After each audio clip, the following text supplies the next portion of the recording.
Minecraftda modlarsiz mashina yasash ketdi. Birinchi navbatda mana bunday qilib mashinamiz g'ildiraklarini qo'yib bo'lamiz va mashinaning old qismini yasashni boshlaymiz. Kim ham o'ylabdi deysizlar. Albatta, old qismisiz u qanday yuradi do'stlar? Xo'sh, endi esa mana bunday qilib tepaga qaragan holda nablюдатель yoki o'zbekchasiga kuzatuvchini o'rnatamiz va mana bu yerga porshani qo'yamiz.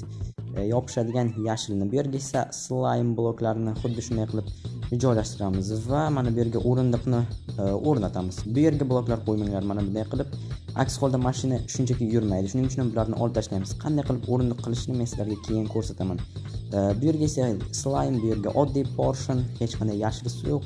Yopishmaydi. Bu yerga ham blok qo'ymaymiz, chunki yurmay qoladi. Bu yerga mana bunday qo'yamiz. Agar mashina mana bunday yopishgan bo'lsa, hammasi ishlayapti.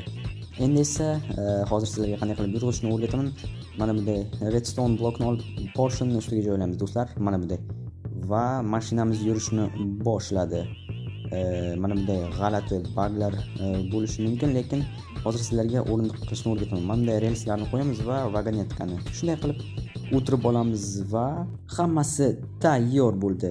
Kelayotgan yangi yil bilan hammani tabriklayman.